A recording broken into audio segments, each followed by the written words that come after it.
Welcome back, goddesses. I'm so happy that you're here listening to us, supporting us, and that you're interested in our journeys. I have a very special guest today, someone that I love dearly, that I hold close to my heart. She is an elder. She is wise. She's fabulous. And if you've met her at our mercados, I always introduce her as my Chola guardian angel. And I'll tell you why in a little bit. I want to start with this brief little story. I want to share with you that at one point in my life, I was in a very toxic relationship. At that point, I lacked confidence. I wasn't focused. I was completely neglecting myself, even though I thought I wasn't. And worse than that, I was becoming very self-destructive. One thing that I was most ashamed about during those times was my drinking. I was drinking a lot, and I could be honest with you and tell you that I'm an alcoholic. I had my first drink at age 19 at my friend Aracel's house in her family's home. The whole family was there playing quarters. It was beautiful. The 80-year-old grandmother was downing beers. It was fun. It was familiar. I felt like I was in community with my culture, with my family. I felt safe. And, I had a great time. And I've been drinking ever since. And I kept associating some of my drunken nights with very beautiful memories. But the reality is that I was ignoring how it was affecting my body and my mind and those that I love. I suddenly became aware that it was also keeping me from further developing and growing as a woman and reaching my goals. So when I started my purse business, I started wanting to maximize my time and my energy so that I could use it for something that I really love, for my purses. I fell completely in love with my purses and the opportunities that the purses were creating for me. And even the output, all the work that I was doing, I wanted more energy. And I wasn't going to allow a hangover to get in the way of my purse journey. I have always known that addiction ruins and runs in my family. And I knew that I had to change that trajectory. I know that this may sound dramatic, but rerouting my energy into my purses saved my life. This makes me emotional, but I say this with great passion and sincerity. The purses saved my life. I needed to start getting up early and having more energy for the pop-ups and for the management of, my growing business. I couldn't afford to stay in bed and miss out on the time that I was able to spend with my little boy or with those that I love. And I knew that I had to model the behavior that I wanted to see in my son. And excessive drinking is absolutely not one of them. Not for him, not for anyone that I know and love. So I cut back on my drinking so that I could focus and so that I could feel better, so that I could look good and do good and be good and do better. Not just for me, but for those that I love. I'm fighting my addiction constantly, and I continue to heal from my toxic relationship with myself. And sharing my story is very healing and empowering. And this is why I invited Irene Murrillo, my Chola guardian angel. She is our Goddess Mercado security guard, our prayer angel, our elder. She carries a lot of wisdom and guidance and a lot of love. Irene is one of the families who was removed from the Chavez Ravine by the Dodger organization. She was from Palo Verde. And I call her my guardian angel because while I worked with her at a local nonprofit, at Centro de Ayuda, a family source center in Boyle Heights, where she still works, she inspired me. She was also able to detect my emotional status without me ever saying a word. She shared her story with me about addiction, about her struggle, about recovery, and about the love of God. Irene mentors and empowers me. She uplifts all who cross her path. She prays for all of us daily, and everyone at the Mercado loves her. Welcome, Goddess Irene. I love you. Mwah! Thank you for agreeing to be a part of this. And although you're not a vendor, you're a very beautiful and powerful part of this Mercado. And I want to first start by asking you to please share a little bit about your upbringing, about your experience, with the Dodger organization, how that kind of led a little bit to the drug use. And thank you for being so vulnerable, so open, and sharing your journey. Welcome, Irene. Oh, thank you, sweetheart. It's a pleasure to be here. Yes, I was born really at Chavez Ravine. We used to call it Palo Vedre. And you could say my journey began there. I had a lot of resentments towards the Dodgers because we were asked to move after my parents worked so hard to get the home that we had. And we were asked to leave, and we were packing the truck. I remember like the Beverly Hillbillies used to pack that truck. And my mother cried and cried and cried. And now I realize it. I didn't realize it. And then I started to get a little hate towards what was happening. And I think I carried that resentment with me for a long time. Drugs are a part of my family. I was born into an alcoholic family. Chicanos, we party on the weekends, carne asada, beer, drugs, whatever. And I got involved in a very young age. Drinking, when my family used to have parties, they'd leave their beer cans out, be out there drinking the beer and wine. I got into heroin deeply with my husband. And I was on methadone for a long time. During all this time, I've always worked. I've always had a job. But, her and Diane and I were sharing about I shouldn't be here today. And she is so right. I was involved in gangs. I've been shot at. I've OD'd and all that. But my purpose here is to help other people. And I know that. Today, I run into people that you would never think, and I can share with them.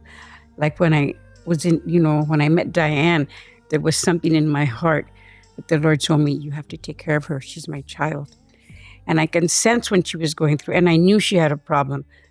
And I prayed for her so much. And that's just what I do. And that's the reason that I'm here. I'm 77 years old, full of life, living life to the fullest, but not for myself, for my friends, for kids that I work with. I'm involved in Homeboys Industries. I do a woman-to-woman ministry there with women that have just got out of prison, which touched my heart.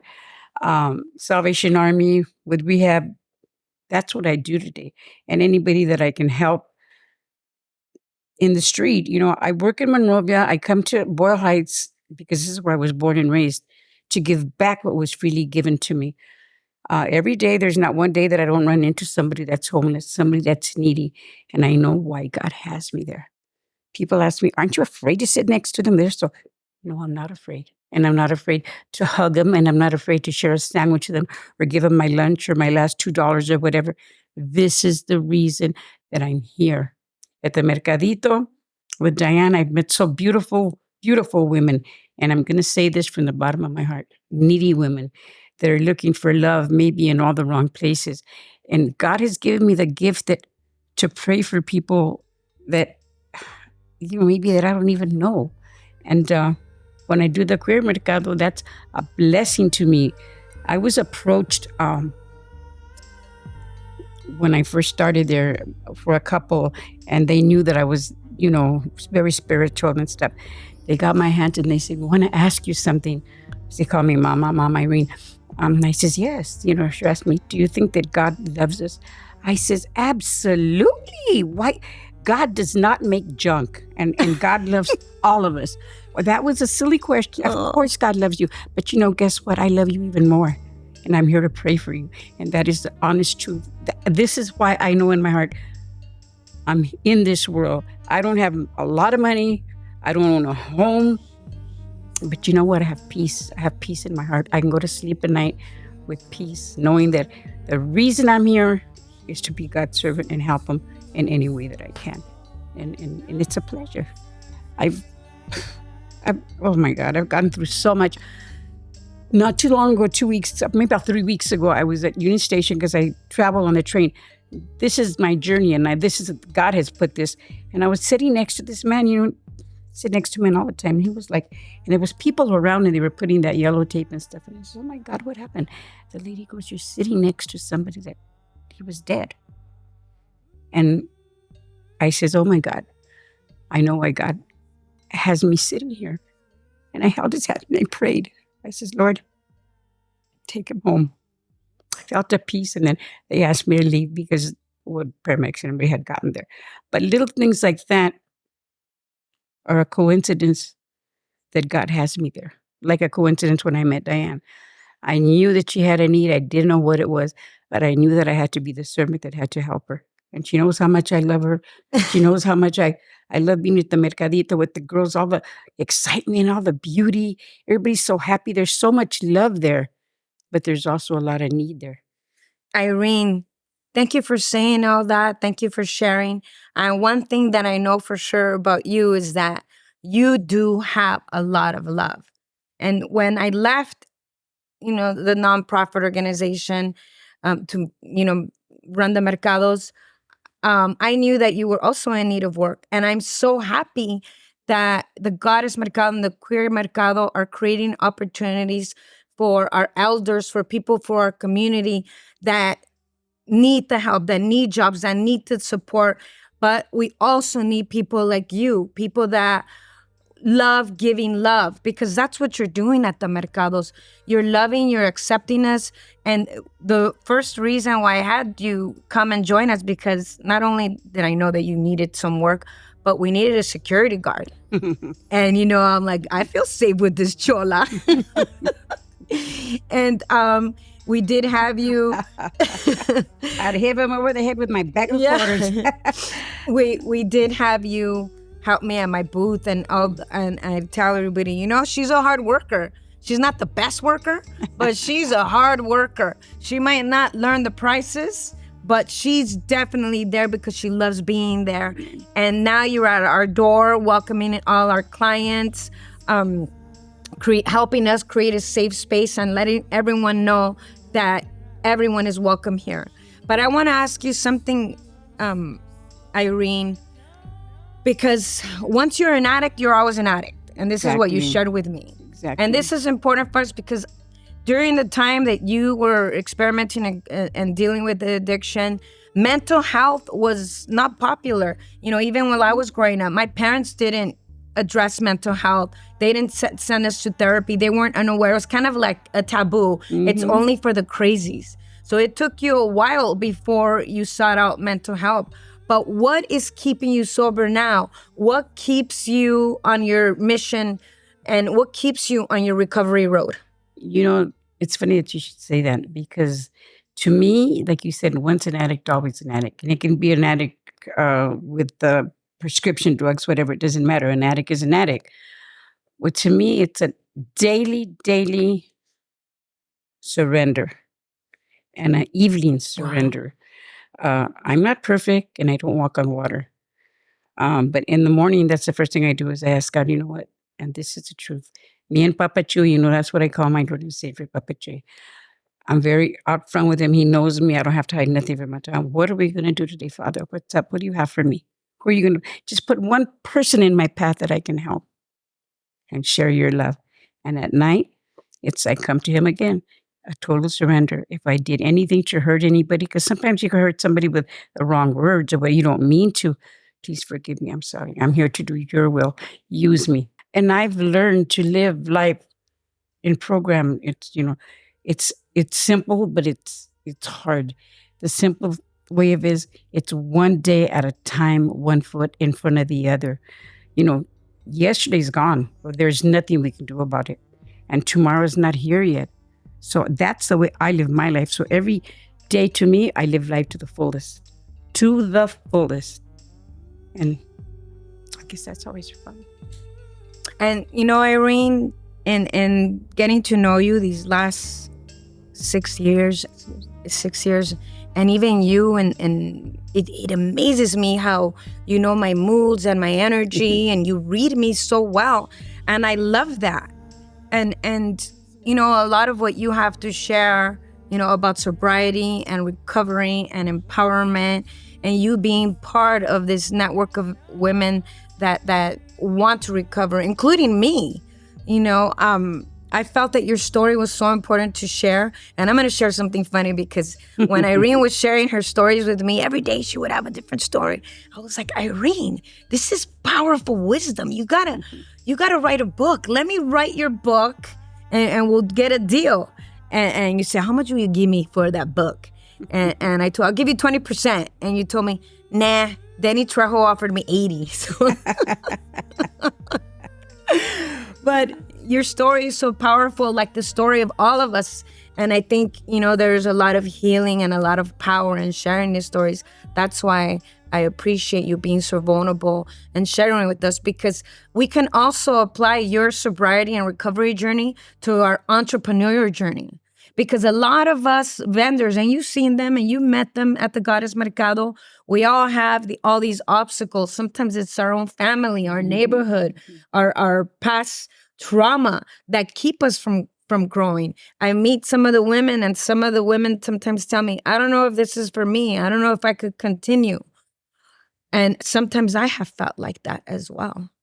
What words of wisdom, viejita, do you have to share with us so that we can continue on our journey? Because you see the power of that mercado. Oh, yes, ma'am, I do. It's funny that you should say that, because like I said, I help facilitate it's a woman to women's group at Homeboys, and they're very out front. Well, the girls that run it, the girls that I'm under, just came back from Chicago from a convention. I wish we would have been invited, of Women in Power. And she's a hardcore, back in the day. And she's now so totally different. She goes, do you know what? Us women have a lot of power.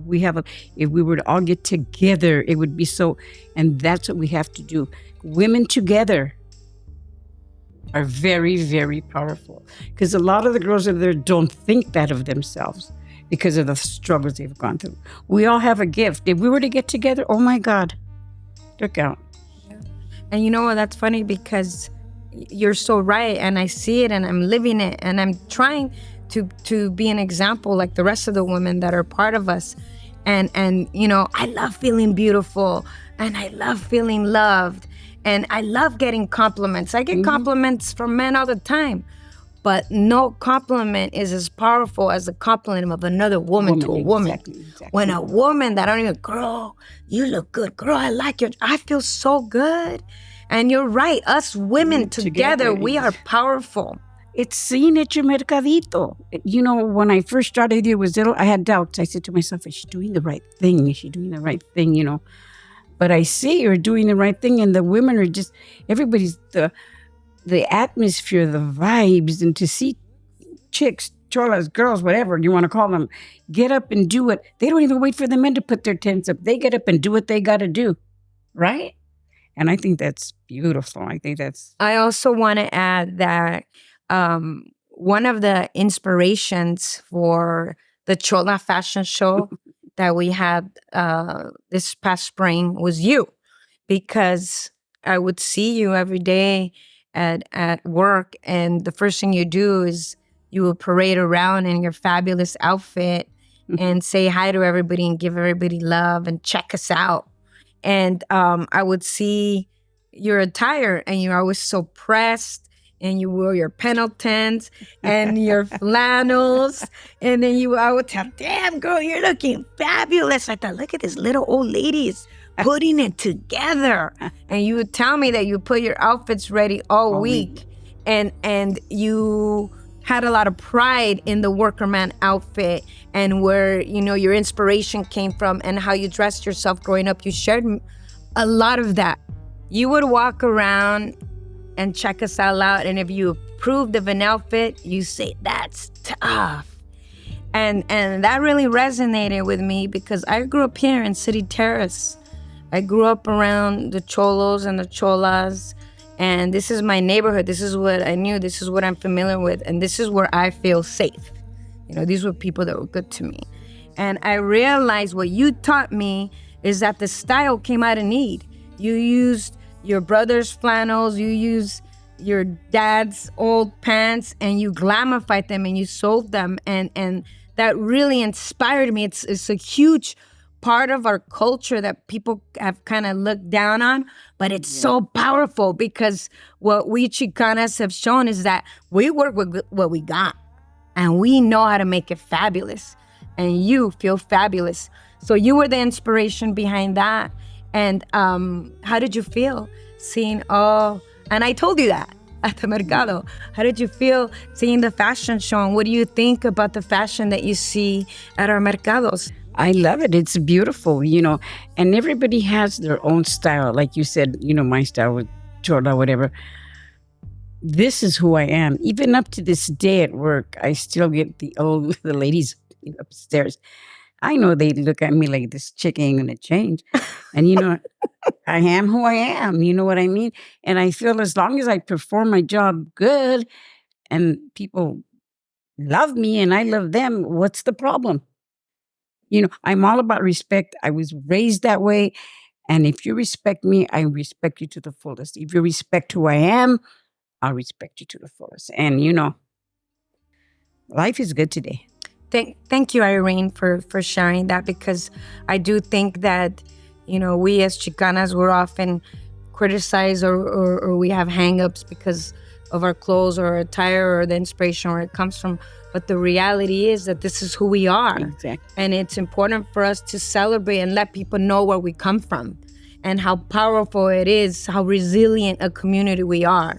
So thank you for that. Thank you for inspiring all of us. Thank you for praying for us. You were also the inspiration behind my latest design, because in a few of my deepest and darkest moments, I would all of a sudden get a text from you, because you're in your weekly prayer group.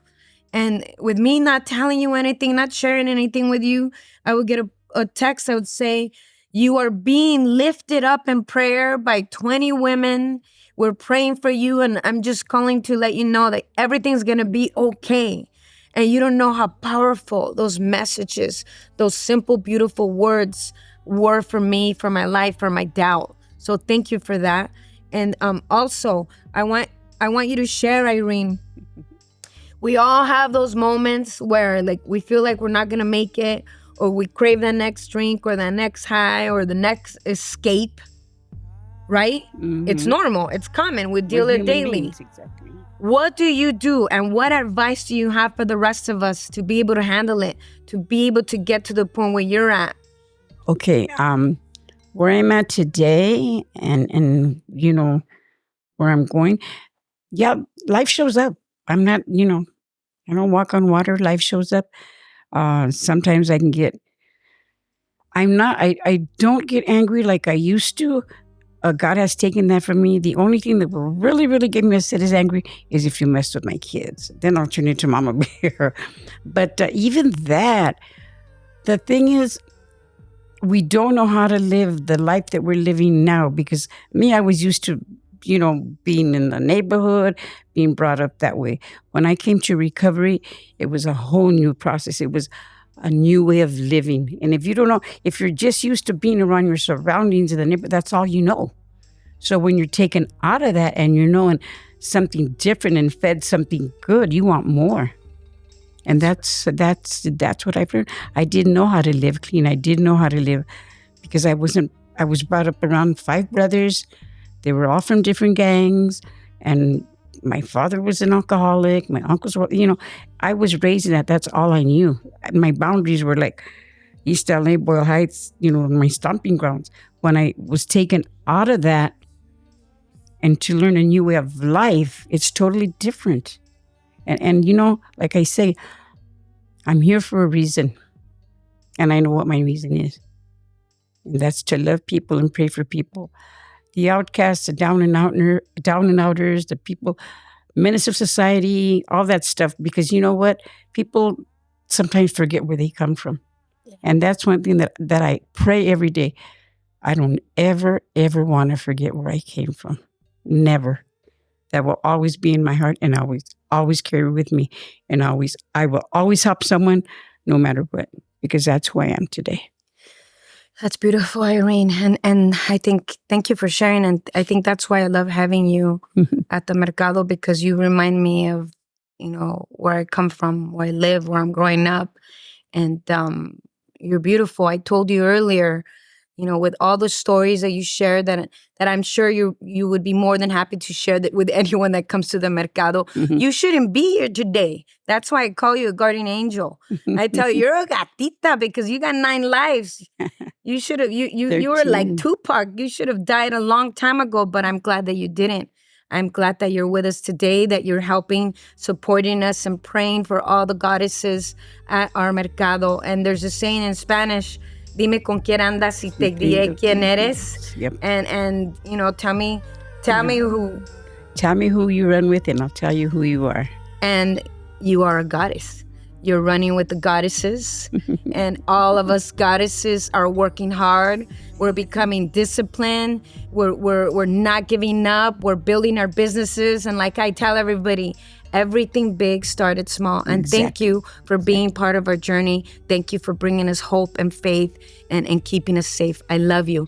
Mwah! And if you want to meet Irene Murrillo, you can find her the second Saturday of every month at the Goddess Mercado at our gate, welcoming everybody with her smile and her crown and her fabulous garb.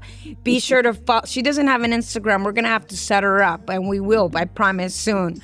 And you can also follow us at the Goddess Mercado on Instagram or at the Goddess Mercado Boutique. We have a nonprofit organization that hosts 14 women at a cute, fabulous shop in El Sereno, and we're helping each other build our brands, become powerful, influential, inspirational Latinas. Come and support us. Come and join us. If you want to be a part of us, log on to Instagram, click on our link tree. You could apply. I'm the one that does the vendor curating, so I'll be sure to reach out to you. Thank you so much for listening and supporting us and being part of our journey. We love you. We appreciate you. Stay fabulous, goddesses. Bye.